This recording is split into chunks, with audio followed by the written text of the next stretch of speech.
नमस्कार, आप देख रहे हैं अपना बिहार। मैं हूं आपके साथ विभा उपाध्याय। तेजस्वी यादव ने बीजेपी को लेकर बड़ा बयान दिया है। तेजस्वी यादव की तरफ से बड़ा बयान दिया गया जिसमें उन्होंने बीजेपी को महंगाई की मां और बेरोजगारी का बाप बताया। तेजस्वी यादव ने कहा कि फर्स्ट टाइम वोटर बीजेपी के खिलाफ वोट दे रहे हैं, जिस पर सियासत अब शुरू हो चुकी है। सम्राट चौधरी ने तेजस्वी यादव पर हमला बोलते हुए कहा कि 4 जून को पूरा लालू परिवार बेरोजगार हो जाएगा। महंगाई की मां है और बेरोजगारी का बाप। महंगाई की मां और बेरोजगारी का बाप बीजेपी है। और कुछ और जो इस बार ओवर एज्ड जितने हो गए नौजवान 25 करोड़ से ज्यादा, और जो फर्स्ट टाइम वोटर है सब भाजपा के खिलाफ वोट दे रहे हैं। एकदम सही कह रहे हैं। 4 तारीख को पूरा लालू प्रसाद जी का परिवार बेरोजगार हो जाएगा, तो चिंता होना ही चाहिए ना, एकदम चिंता करनी चाहिए। 4 जून को लालू प्रसाद जी का पूरा परिवार बेरोजगार हो जाएगा। तो तेजस्वी यादव के बयान पर स्वास्थ्य मंत्री मंगल पांडे ने जमकर निशाना साधा है। उन्होंने क्या कुछ कहा ये भी सुनाएंगे, लेकिन जिस तरीके से तेजस्वी यादव ने कहा कि बीजेपी जो है वो 20 से बेरोजगार से सीधे तौर पर जुड़ जाती है, और जो फर्स्ट टाइम वोटर है, जो 25 साल तक के उम्र के जो वोटर हैं, उन लोगों की नाराजगी बीजेपी से, और इसीलिए वो इनको वोट नहीं कर रहे। अब इस पर सियासत शुरू है। क्या कुछ कह रहे हैं स्वास्थ्य मंत्री मंगल पांडे, जरा वो भी सुन लीजिए। उनके परिवार और उनके माता पिता की मार बिहार की जनता ने जो झेली है, अभी अगली पीढ़ी आ गई है, उस मार से बिहार उबरा नहीं है। और कितना जमीन और मकान बेरोजगारी दूर करने के नाम पर नौकरी के लिए उन लोगों ने लिया है, उसके तो मुकदमे वो लड़ ही रहे हैं और अभी तो बेल पर हैं। तो इंडिया अलायंस को लेकर ममता बनर्जी ने एक बड़ा बयान दे दिया है। ममता बनर्जी ने कहा कि अगर इंडिया अलायंस की सरकार बनती है तो वो बाहर से उसे समर्थन देंगी। ममता बनर्जी के इस बयान ने एनडीए को इंडिया अलायंस पर तंज कसने का एक और मौका दे दिया। इंडिया गठबंधन को कब तितिर बितिर हो गया, कब समाप्त हो गया? कहीं है धरातल पर इंडिया गठबंधन पेपर पर चल रहा है। उसका जो अंदरूनी मामला है आप सब जानते हैं। वो तो चुनाव लड़ने से पहले ही चुनाव हार चुका है। इन लोगों में कौन किसको समर्थन दे रहा, पहले तो आप उन्हीं के खिलाफ चुनाव लड़िएगा, हाँ, और उसके बाद उन्हीं को समर्थन देने की बात कीजिएगा। ये विरोधाभास नहीं है तो और क्या है? बार बार हम बोल रहे हैं कि इंडिया अलायंस की नीति ही क्लियर नहीं है, इन लोगों की नीयत ही क्लियर नहीं है। एक आम आदमी पार्टी है जो दिल्ली में कांग्रेस के खिलाफ कांग्रेस के साथ मिलकर चुनाव लड़ रही है, और पंजाब में उन्हीं के खिलाफ चुनाव लड़ रही है। ममता बनर्जी जी जिनके खिलाफ चुनाव लड़कर जीत कर आएंगी, जीतने के बाद उन्हीं को समर्थन देने की बात कर रही हैं। तो ये भानुमति का कुनबा नहीं है तो और क्या है? किसी के कोई नीति नहीं है, किसी की कोई नीयत नहीं है, किसी की कोई विचारधारा नहीं है। ममता दीदी को बहुत अच्छी तरीके से पता लग गया है कि इंडिया अलायंस की सरकार नहीं बनने वाली है, इसीलिए अब वो समर्थन देने की बात कर रही हैं। जब चुनाव शुरू हुआ और इंडी गठबंधन बना, उस समय तो ममता दीदी ये कहती थी कि हम सब साथ साथ हैं। तो बंगाल के चुनाव में अलग अलग क्यों हो गई ममता दीदी? जनता को जवाब दे। और बंगाल में लड़ाई और दिल्ली में मलाई, ये कैसे चल सकता है? बंगाल की जनता इतना नासमझ थोड़ी ही है। बंगाल की जनता ने तय कर लिया है कि इस बार बीजेपी को 30 से अधिक सीटों पे जीत दिलाएगी। प्रधानमंत्री नरेंद्र मोदी एक बार फिर से चुनावी दौरे पर बिहार आ रहे हैं। पीएम मोदी 21 मई को बिहार में 2 जगह पर, जिसमें पूर्वी चंपारण और सिवान में रैली करते आपको नजर आएंगे। पूर्वी चंपारण में बीजेपी के कैंडिडेट राधा मोहन सिंह के पक्ष में वो वोट मांगेंगे, तो वहीं सिवान में जेडीयू प्रत्याशी विजय लक्ष्मी कुशवाहा के पक्ष में प्रचार करने वाले हैं प्रधानमंत्री नरेंद्र मोदी। पूर्वी चंपारण में राधा मोहन सिंह का मुकाबला वीआईपी उम्मीदवार राजेश कुशवाहा से है। तो वहीं अगर सिवान की बात करें तो त्रिकोणीय मुकाबला यहां पर बन रहा है, क्योंकि सिवान में जेडीयू उम्मीदवार विजय लक्ष्मी कुशवाहा का मुकाबला आरजेडी उम्मीदवार अवध बिहारी चौधरी और निर्दलीय हिना शाहब से है।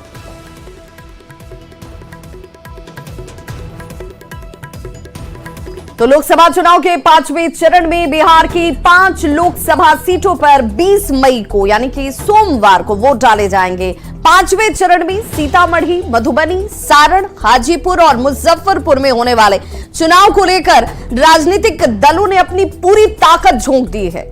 जीत को लेकर सियासी बयानबाजी भी इस वक्त तेज है। बीजेपी का यह दावा है कि एनडीए ने 4 चरणों में ही देश में बहुमत का आंकड़ा पार कर लिया है। बिहार में एनडीए 100% सीट जीत रही है, तो आरजेडी और कांग्रेस ये कह रही है कि बिहार में एनडीए खाता भी नहीं खोल पाएगी।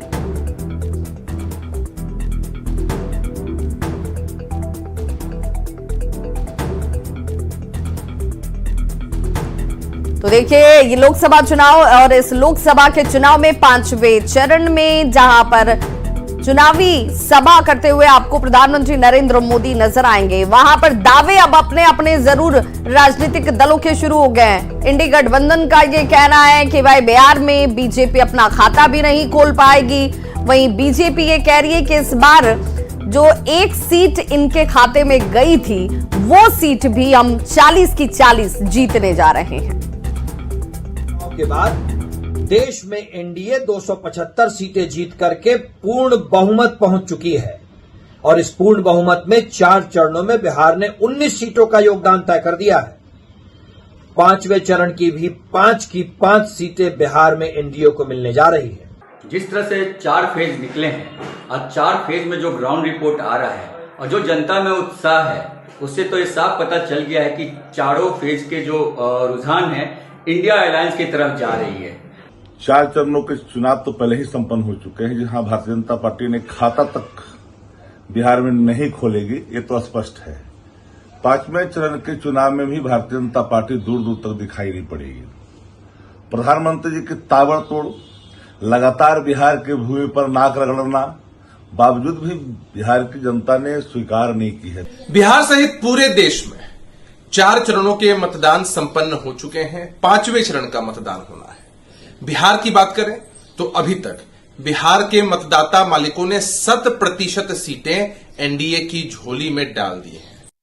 तो वहीं बिहार कांग्रेस को बड़ा झटका लगा है। कांग्रेस के कई प्रमुख नेता और कार्यकर्ताओं ने आज बीजेपी का दामन थाम लिया। बीजेपी के प्रदेश अध्यक्ष सम्राट चौधरी और मंत्री मंगल पांडे ने कांग्रेस नेताओं को बीजेपी की सदस्यता दिलाई है। कांग्रेस विधायक विजय शंकर दुबे के पुत्र सत्यम दुबे ने अपने समर्थकों के साथ बीजेपी की सदस्यता ग्रहण कर ली। साथ ही पूर्व प्रदेश प्रवक्ता असित नाथ तिवारी भी बीजेपी में शामिल हो गए। इस दौरान सम्राट चौधरी और स्वास्थ्य मंत्री मंगल पांडे ने कांग्रेस पर जोरदार हमला करते हुए बिहार में 40 की 40 लोकसभा सीटों पर जीत का दावा किया। और आप सब लोगों के जुड़ने से आज बिहार भाजपा के अंदर हमारी ताकत और बढ़ी है। अलग अलग जिलों में आपके सहयोग से इस बार 40 की 40 सीट जीतेगा, इतना जरूर आश्वस्त करता हूं। इसलिए हम जरूर आग्रह करेंगे कि आपकी ताकत से हमारी ताकत बढ़ी है। और अब बात बिहार में आज से स्कूलों के समय में तब्दीली को लेकर। आज स्कूल सुबह 6 बजे खुले और दोपहर 1:30 बजे तक ये स्कूल जो है वो चलने वाले हैं। शिक्षा विभाग के अपर मुख्य सचिव के पाठक के आदेश से शिक्षक इसे लेकर बेहद आक्रोशित हैं। शिक्षकों ने मुख्यमंत्री नीतीश कुमार से के पाठक की मनमानी पर तुरंत रोक लगाने की मांग की है। स्कूल की टाइमिंग को लेकर कांग्रेस ने भी सवाल उठाए हैं। कांग्रेस ने के पाठक और बिहार सरकार पर शिक्षकों को प्रताड़ित करने का आरोप लगाया है। कांग्रेस का यह कहना है कि मानसिक तनाव में शिक्षक क्या अपनी जिम्मेवारियों का सही ढंग से निर्वहन कर पाएंगे। तो के पाठक का एक और फरमान, और इस फरमान की शुरुआत आज से हो चुकी है, जिसमें सुबह 6 बजे से लेकर 1:30 बजे तक स्कूलों के संचालन के लिए कहा गया है और अधिकारियों को यह ड्यूटी दे दी गई है कि आप इस बात को सुनिश्चित करें कि शिक्षक सुबह 6 बजे स्कूलों में उपस्थित रह रहे हैं या नहीं रह रहे हैं। अगर नहीं रह रहे हैं तो उनके ऊपर कार्रवाई भी होगी। अब इसे लेकर शिक्षक जो है वो बेहद नाराज हैं। स्कूलों का समय बदलने पर अब शिक्षकों का आक्रोश जो है वो बढ़ गया है। शिक्षक कोटे के एमएलसी का जुटान देखिए, शुरू हो चुका है, जिसमें सभी दलों के एमएलसी ने बैठक की। मदन मोहन झा के आवास पर यह बैठक हुई है। शिक्षा विभाग के आदेश पर नाराजगी जाहिर की गई है। के पाठक को हटाने की मांग एक बार फिर शुरू हो चुकी है। सीएम नीतीश कुमार को इसे लेकर अब ज्ञापन सौंपा जाएगा एमएलसी की तरफ से। एमएलसी बैठक में जेडीयू से संजीव कुमार सिंह की मौजूदगी थी, वीरेंद्र यादव, सीपीआई से संजय सिंह, एमएलसी अफाक अहमद और मदन मोहन झा इस बैठक में मौजूद रहे। संवाददाता रवि एस नारायण हमारे साथ इस वक्त ज्यादा जानकारी के साथ फोन लाइन पर जुड़ गए हैं। रवि, इससे पहले भी कई आदेश, उन आदेशों पर शिक्षकों की नाराजगी, लेकिन स्थिति जस की तस ही बनी रही। एक बार फिर शिक्षक नाराज हैं। अब इस नाराजगी को मुख्यमंत्री तक पहुंचाने की कोशिश की जा रही है। ज्ञापन कब तक सौंपा जाएगा? जी बिल्कुल, और जिस ढंग से स्कूल टाइमिंग को बदला गया है, इसे लेकर के शिक्षक तो नाराज हैं ही।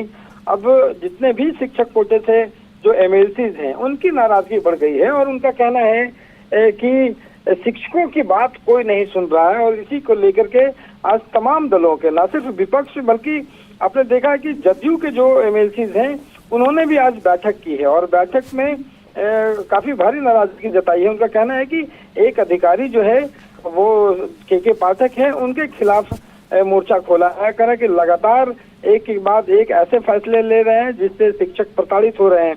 तो आज एक मेमोरेंडम बनाया गया है और आज शाम तक जो है वो मुख्यमंत्री के पास यहाँ पे जो मेमोरेंडम है वो दस्तखत कर सौंपा जाएगा। मुख्यमंत्री अभी प्रचार में है, शाम तक जो है वो वापस लौटेंगे, उनसे मिल करके अपनी बात रखी जाएगी। शिक्षक चाहते क्या है?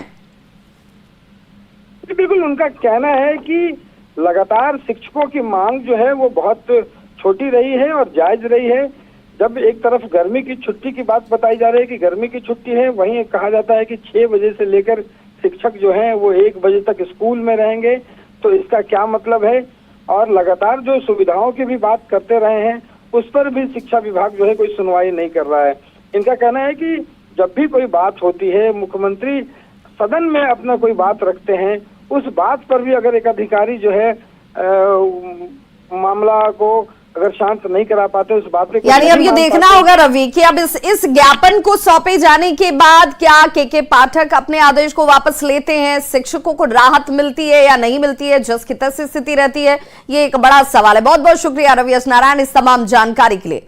तो वहीं बच्चों के सुबह 6 बजे स्कूल पहुंचने के लिए प्रेरित करने का एक वीडियो जो है वो तेजी से वायरल हो रहा है। शिक्षक बाइक पर माइकिंग के जरिए गांव में 6 बजे से लेकर स्कूल संचालित होने की जानकारी जो है वो देते हुए नजर आ रहे हैं कि अभिभावकों को इस बात की जानकारी हो जाए कि भाई सुबह 6 बजे से स्कूल का अब संचालन होगा। स्कूलों की टाइमिंग में बदलाव किया गया है। गर्मी के मद्देनजर इस तरह की शायद तैयारी और व्यवस्था की गई है। शिक्षक बच्चों को सुबह 6 बजे स्कूल पहुंचने को कहते हुए नजर आ रहे हैं। विद्यालय प्रातःकालीन सभी अभिभावक अपने अपने बच्चे को सुबह 6 बजे से विद्यालय भेजने का काम करेंगे। अगर बच्चे लगातार 3 दिन तक अनुपस्थित रहते हैं, छात्र उपस्थिति से काट दिया जाएगा। तो पूर्वी चंपारण में शिक्षा विभाग के आदेश का पालन स्कूलों ने शुरू कर दिया है। छात्र सुबह 6 बजे स्कूल पहुंच भी गए। स्कूलों का संचालन 12 बजे तक हुआ। दोपहर 12 बजे छुट्टी होने के बाद छात्रों ने न्यूज़ 18 से बात भी की। छात्रों ने कहा कि सभी स्कूल ही पहुंच रहे हैं। सुबह सुबह ही जो टाइमिंग तय की गई है उसी वक्त पर ये सभी स्टूडेंट्स जो हैं वो स्कूलों में उपस्थित हो रहे हैं। अपर मुख्य सचिव के पाठक ने शिक्षा विभाग के तहत एक बड़ा फरमान जारी किया है कि जो सरकारी स्कूल है वो सुबह 6 बजे से 12 बजे तक संचालित होंगे और तमाम जो बच्चे, देखिए छुट्टी का वक्त है, सभी लोग आ गए हैं। तो कब से स्कूल कब खुला था बाबू? 6 बजे। सुबह 6 बजे आप लोग आ गए थे? हाँ। सर लोग भी आ गए थे? हाँ। आप लोग सुबह आ गए थे? कितने बजे आए थे आप लोग? 6 बजे। सर लोग? 6 बजे। अच्छा, अब छुट्टी होगा, अब जा रहे हैं आप लोग? कितने बजे आए थे आप लोग स्कूल? 6 बजे। सुबह 6 बजे आ गए थे। सर लोग भी आ गए थे। देखिए जो बच्चे हैं वो जो है वो अब जा रहे हैं घर की तरफ, क्योंकि सुबह 6 बजे से 12 बजे तक इस स्कूल को संचालित करने का निर्णय जो है वो दिया है, आदेश दिया है के पाठक ने।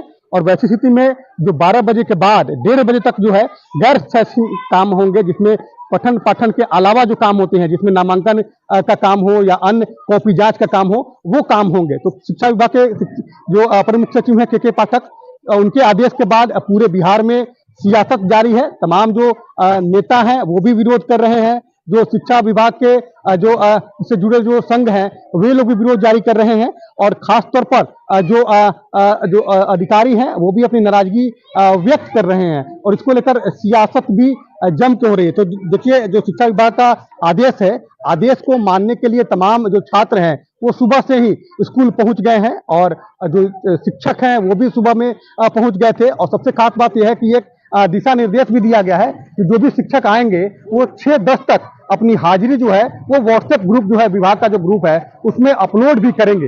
एक बड़ा आदेश जो है वो शिक्षा विभाग ने दिया है, और उस आदेश का पालन जो है तमाम शिक्षक भी कर रहे हैं और छात्र भी कर रहे हैं। तो शिक्षा विभाग हमेशा चर्चा में रहता है, और वैसी स्थिति में शिक्षा विभाग के जो अपर मुख्य सचिव हैं के पाठक, वो लगातार जो आदेश निकालते हैं उन आदेश का पालन तमाम शिक्षक और छात्र बखूबी करने का काम करते हैं। अनिश कुमार, न्यूज़ 18 पूर्वी चंपारण।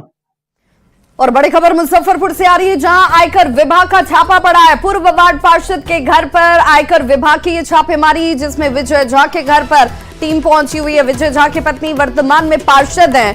मनी लॉन्ड्रिंग से जुड़े हुए इस मामले को लेकर के बताया जा रहा है कि सुबह सुबह आयकर विभाग की टीम जो है वो पहुंची। सुबह से ही वार्ड पार्षद विजय झा के अलग अलग ठिकानों पर आयकर विभाग की टीम की तरफ से यह कार्रवाई इस वक्त होती हुई। हाल ही में विजय झा का नाम एक रेप केस में भी सामने आया था। पैसे के लेन देन में एक लड़की ने रेप का आरोप लगाया था। मौके से ज्यादा जानकारी इस खबर पर दे रहे न्यूज़ 18 संवाददाता प्रियांक सौरभ। मुजफ्फरपुर के कनौलीडीह में है, जहां पर सुबह से आयकर विभाग की टीम जो है पूर्व पार्षद विजय कुमार झा के आवास पर छापेमारी कर रही है। यही वो आवास है, सविता भवन है, जो कि कनौलीडीह में है, और यहां पर इनकम टैक्स की टीम जो है वह सवेरे से पहुंची हुई है। और बताया जा रहा है कि अलग अलग जगहों पर भी इनके अलग अलग आवास और अलग अलग ठिकाने हैं, उन सभी जगहों पर आयकर की टीम जो है वह अंदर छापेमारी कर रही है। विजय कुमार झा जो प्रॉपर्टी डीलिंग से भी जुड़े हुए हैं, पूर्व पार्षद रह चुके हैं, फिलहाल मनी लॉन्ड्रिंग से भी जुड़े हुए हैं और अधिवक्ता भी है। साथ ही साथ उनकी पत्नी जो है वर्तमान में यहाँ की पार्षद है, वार्ड 41 की पार्षद है सीमा झा। तो कई तरह के मामले जो है वह लगातार इनको लेकर कहे जा रहे थे, आरोप लगाया जा रहा था, मनी लॉन्ड्रिंग से जुड़ा हुआ इनका नाम है। तो ऐसे में आयकर की टीम जो है इनके अलग अलग ठिकानों पर छापेमारी कर रही है। हाल ही में एक बड़ा मामला जो है इनसे जुड़ा था, जिसमें पैसे के लेन देन में रेप तक का आरोप लगाया गया था। हालांकि बाद में वो केस वापस ले लिया गया। और इस आवास में आप देख सकते हैं कि सवेरे से जो है वो इनकम टैक्स की टीम जो है पहुंची हुई है और छापेमारी कर रही है। अलग अलग टीम अलग अलग जगहों पर छापेमारी कर रही है। तो कनौलीडीह में हम हैं और यहाँ पर जो सविता भवन है, जो उनका आवास है, यहाँ पर आयकर की टीम पहुंची हुई है। क्या कुछ निकलता है ये तो देखने वाली बात होगी, लेकिन जो सूचना मिल रही है कि इनके अलग अलग ठिकानों पर इनकम टैक्स की टीम सुबह से जांच में जुटी हुई है। मुजफ्फरपुर से न्यूज़ 18 के लिए प्रियांक सौरभ। और फिलहाल यहाँ रुक रहे एक छोटे से अंतराल के लिए, फौरन होंगे वापस, बने रहिए हमारे साथ।